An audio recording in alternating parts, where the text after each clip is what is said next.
మనమైతే ఇప్పుడు ఊటీ లేక్ దగ్గరకు వచ్చాము. సో ఊటీ లేక్ ఏంటంటే మనకు బస్ స్టాండ్ నుంచి ఒక 2 కిలోమీటర్ల దూరంలో ఉంటుంది. ఇక్కడ మెయిన్ అట్రాక్షన్ ఏంటంటే బోటింగ్ హౌస్. మనకి వెనక సైడ్ అయితే బోటింగ్ హౌస్ ఉంది. ఎంట్రన్స్ ఫీజు అదంతా 20 రూపాయలు అన్నారు. సో అయితే ఎంట్రన్స్ టికెట్ తీసుకుని లోపలికి వెళ్ళి అయితే మిగతా విషయాలు అయితే డిస్కస్ చేద్దాం. ఇప్పుడు ఏంటంటే మే ఎండింగ్ కాబట్టి మంచి సీజన్ టైము, చాలా మంది వచ్చారు. కార్లు మాకు పార్కింగ్ లాట్ మొత్తం ఫుల్ అయిపోయింది. సో ఇప్పుడే టికెట్ తీసుకున్నాము. టికెట్ అయితే 20 రూపాయలు తీసుకున్నారు. బోటింగ్కి లోపల మళ్ళీ ఎక్స్ట్రా ఛార్జ్ అంట. సో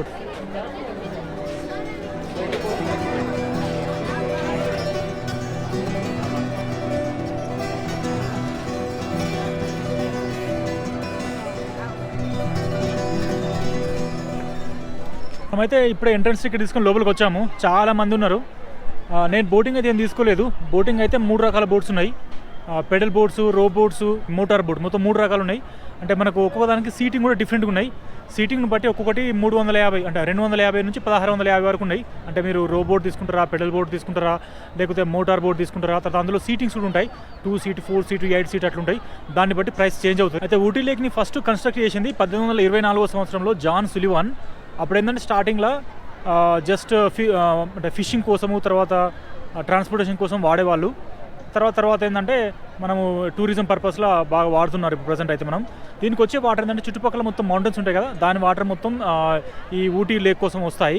ఈ లేక్ ఏంటంటే మొత్తం 140 మీటర్ల వెడల్పు ఉంటుంది, ఒక 2.5 కిలోమీటర్ల పొడుగు ఉంటుంది. సో చాలా పొడుగు ఉంటుంది యాక్చువల్గా.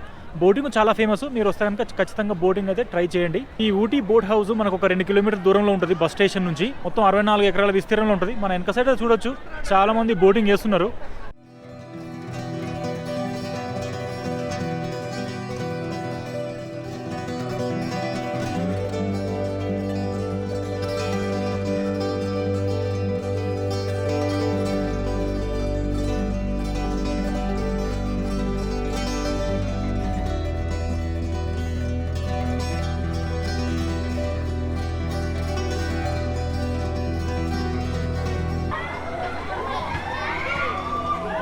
చాలా మంది వచ్చారు. రకరకాల గేమ్స్ కూడా ఉన్నాయి వెనక సైడ్. మనకు బోటింగ్ అయితే వెనక సైడ్ చూడొచ్చు.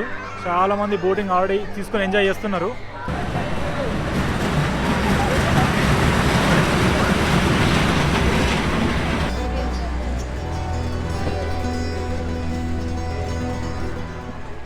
దీని దగ్గర ఇంకోటి కర్ణాటక గార్డెన్స్ ఉంటుంది. మీకు టైం ఉంటే చూడొచ్చు. ఇక్కడ నుంచి ఒక 2 కిలోమీటర్ దూరంలో మనకు రైల్వే స్టేషన్ ఉంటుంది. టాయ్ ట్రైన్ అంటారు కదా, ఇది ఊటీ నుంచి కూనూరు వెళ్తుంది.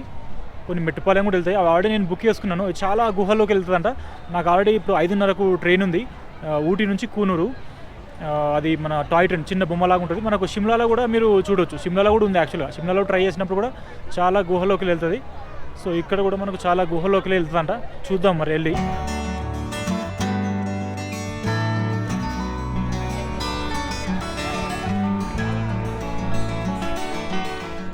Hello friends, welcome back to our YouTube channel. మనమైతే ప్రజెంట్ ఊటీ బొటానికల్ గార్డెన్ దగ్గర ఉన్నాము. ఈ ఊటీ బొటానికల్ గార్డెన్ యొక్క ఇంపార్టెన్స్ ఏంటంటే చాలా 54 ఎకరాల విస్తీర్ణంలో ఉంటుంది. మనం చూడవచ్చు మొత్తము రకరకాల ప్లాంట్స్, రకరకాల ట్రీస్, ఫ్లవర్స్ ఇవన్నీ ఉంటాయి. దీన్ని స్టార్ట్ చేసింది యాక్చువల్గా విలియం మెక్లోవర్ అనే అతను ఆర్కిటెక్ట్. 1847లో స్టార్ట్ అయింది యాక్చువల్గా. అంటే 1840 టైంలో ఏంటంటే ఇది యూరోపియన్ సెటిలర్స్ ఉండేవాళ్ళు ఇక్కడ. అంత బ్రిటిష్ రూల్ ఉండే కదా. ఆ టైంలో ఏంటంటే యూరోపియన్స్ కోసము కూరగాయలు పండించడానికి ఉపయోగించేవాళ్ళు. అప్పుడు ఏంటంటే ఒక 3 రూపాయలు, నెలకి 3 రూపాయలు చొప్పున సబ్స్క్రిప్షన్ తీసుకొని యూరోపియన్స్కి యాక్చువల్గా వీళ్ళు కూరగాయలు పండించేవాళ్ళు. తర్వాత అది వర్కౌట్ కాక తర్వాత ఇలా పబ్లిక్ గార్డెన్గా అయిపోయింది. ఇక్కడ రకరకాల ట్రీస్ ఉన్నాయి. మంకీ పర్సల్ ట్రీ అని, ఇంకా రకరకాల కార్క్ ట్రీ అని, రకరకాల ట్రీస్ ఉన్నాయి. ఫ్లవర్స్ కూడా ఉన్నాయి. మనం మొత్తం అయితే చూద్దాము. సో ఇక్కడికి ఎంట్రన్స్ ఫీజు అయితే ఒకరికి 125 రూపాయలు ఉంది. 75 రూపాయలు అయితే చిల్డ్రన్కి. ఫోటో షూట్ చేసుకుంటే 1000 రూపాయలు తీసుకుంటున్నారు. అంటే ఈ బొటానికల్ గార్డెన్ అంటుంటుంది దొడ్డపేట పీక్ ఉంటుంది, దానికి ఒక సైడ్ ఉంటుందంట. సో ఈ బొటానికల్ గార్డెన్ మొత్తం 6 సెక్షన్గా ఉంటుంది.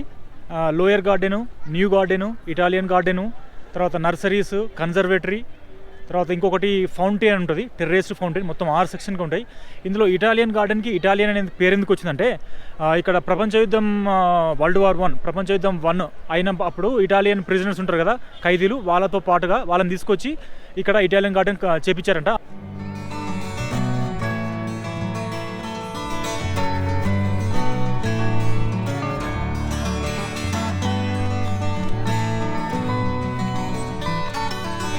చాలా బాగుంది యాక్చువల్గా. రకరకాల ఫ్లవర్ డిజైన్స్ మన వెనక సైడ్ సీతాకోక చిలుకలా కట్టారు.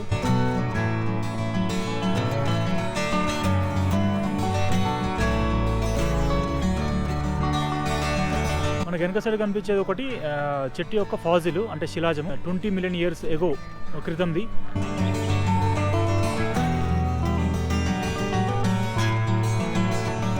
సో మన వెనక సైడ్ అయితే రుద్రాక్ష ట్రీ ఉంది. మనం కొత్తగా వచ్చింది ఏంటంటే న్యూ గార్డెన్, అంటే మనం లోయర్ గార్డెన్ నుంచి వెనక సైడు ఇటు సైడు న్యూ గార్డెన్ ఏంటంటే కొంచెం కొత్తగా కట్టారు. ఈ ఊటీ గార్డెన్ ఏంటంటే టెర్రేస్ గార్డెన్ అంటే మనం కాశ్మీర్లో చూసాం కదా, ఒక స్టెప్స్ లాగా ఉంటుంది. ఒక సైడ్ చూస్తే కనుక మనకు కనిపిస్తుంది రకరకాల కలర్స్. మనకు అక్కడ ముందు కనిపించేది ఇటాలియన్ గార్డెను. మనం ఇంతకుముందే చెప్పుకున్నట్టుగా వరల్డ్ వార్ 1 ప్రపంచ యుద్ధం 1 జరిగినప్పుడు ఆ ఇటాలియన్ ప్రిజనర్స్ ఉంటారు కదా, యుద్ధ ఖైదీలు, వాళ్ళని తీసుకొచ్చి ఇది కట్టించారంట.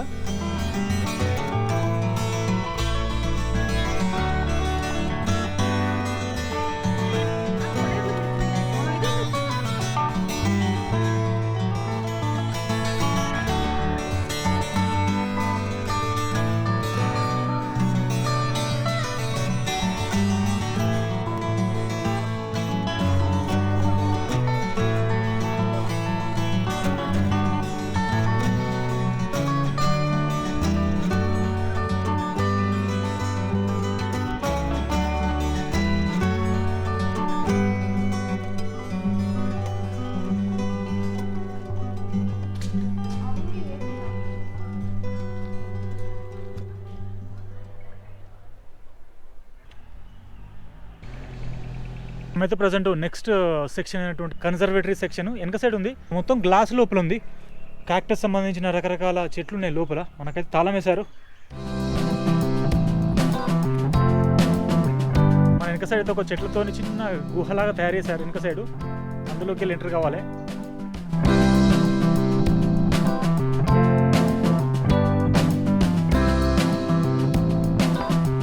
ఈ కన్జర్వేటివ్ దగ్గరనే మనకు cactus house, sunken garden, top garden, తోడాస్ ముండ్ అనే ఒక 4 ప్లేసులు ఉన్నాయి. సో ఇంతకుముందు ఒక కన్జర్వేటరీ ఒకటే చూసాం. సో మిగతా కూడా చూద్దాం పైకి వెళ్ళిపోయి. ఇవన్నీ పైకి ఉన్నట్టున్నాయి. ముందు ఏంటంటే తోడాస్ ముండ్ అని ఒకటి ఉంది. అంటే ఇది తోడాస్ హిల్ అంట. ఇక్కడ ఏంటంటే ఒరిజినల్గా ఊటీలో ఉండే ట్రైబ్స్ ఉంటారు కదా, వాళ్ళు తోడాస్. ఆ తోడాస్ గురించి, లైఫ్ స్టైల్ గురించి మనకు కొంచెం ఇన్ఫర్మేషన్ తెలుస్తుంది అంటున్నారు. ఇక్కడైతే మనకు టాప్ గార్డెన్ అయితే కనిపిస్తుంది. సో ఇదైతే చూద్దాం. సో టాప్ గార్డెన్ ఇక్కడే ఉంది. సంకెన్ గార్డెన్ కూడా ఇక్కడే ఉంది. సంకెన్ గార్డెన్ అంటే మొత్తం మునిగిపోయింది, దీని కింద ఉంది. అది తర్వాత చూద్దాము. ఈ పైకి కూడా వెళ్ళొచ్చు అనుకుంటా. నాకు తెలిసి తోడాస్ ముందు దీని పైన ఉంటుంది అనుకుంటున్నా. రకరకాల క్రొకడైల్స్ బొమ్మలు అవి ఇవి పెట్టారు ఇక్కడ. వావ్, ఇక్కడైతే 2 చాలా పెద్ద యూకలిప్టస్ చెట్లు ఉన్నాయి వెనక సైడు. వావ్, యూకలిప్టస్ చెట్టు నుంచి ఇక్కడ ఏం చేస్తారంటే యూకలిప్టస్ ఆకులు ఉంటాయి కదా, వాటితోని యూకలిప్టస్ ఆయిల్ తయారు చేస్తారు. అది జలుబు, దగ్గు, తలనొప్పికి సంబంధించి హెర్బల్ మెడిసిన్ లాగా ఉపయోగపడుతుందని అంటారు.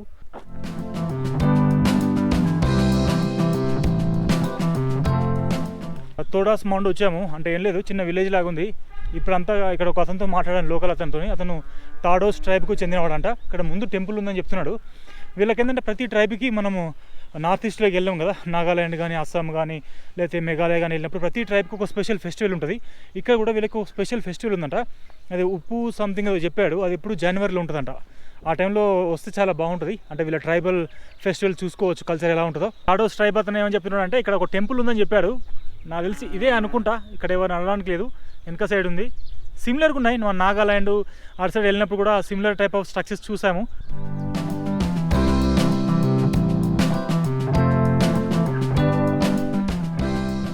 ఇంకొక అతను కూడా మన వెనక సైడ్ క్లీన్ చేస్తున్నారు. సో తనతో కూడా మాట్లాడాను. ఈ ఊటీలో ఉన్న తోడాస్ ట్రైబ్ ఇది మోత్బద్ అనేది ఫెస్టివల్ అంట. 2 రోజులు జరుగుతుందంట. మనమైతే ప్రజెంట్ తోడాస్ ట్రైబ్ వాళ్ళ ఇళ్ళల్లో ఉన్నాము. జనవరిలో ఒకటి ఉంటుందంట, మేలో ఒకటి ఉంటుందంట. అంటే బాయ్స్కి అయితే, అంటే అబ్బాయిలకైతే కుట్టున్ అనే పేరు లాస్ట్కి ఎండింగ్లో వస్తుంది. అమ్మాయిలకైతే సిన్ అని కానీ, కొంతమందికి పూఫ్ అని కానీ వస్తారట. సో వీళ్ళ ఫెస్టివల్ టైంలో కానీ, మ్యారేజ్ టైంలో కానీ వస్తే కనుక వీళ్ళ కల్చర్ ఇంకా బాగా చూడొచ్చంట. కొన్ని డ్రెస్సులు చూపించాడు ఫోన్లో, రెడ్ కలర్ లాగా, వైట్ కలర్ లాగా అలా ఉన్నాయి. మనం ఆ ఫెస్టివల్ టైంలో వస్తే ఇంకా డీటెయిల్గా చూడొచ్చు. మన వెనక సైడ్ అయితే సంకెన్ గార్డెన్ ఉంది, అంటే మునిగిపోయిన గార్డెన్. ఇక్కడ నుంచి అయితే గేట్ ఇట్లా పోరాకుండా మూసేశారు. సో నాకు తెలిసి ఆ కింద నుంచి వెళ్ళాలనుకుంటా.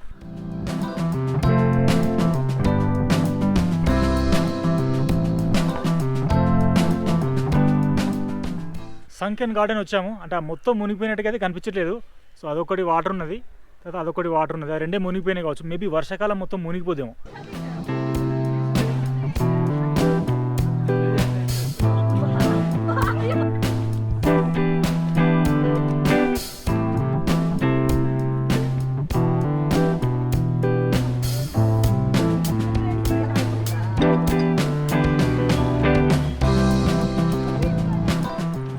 ఇక్కడైతే మనకు తోడా స్ట్రైప్ వాళ్ళకి సంబంధించిన ఒకటి స్టాల్ ఉంది. సో తోడా స్ట్రైప్ సంబంధించిన కొన్ని బట్టలు లాంటివి అమ్ముతున్నారు.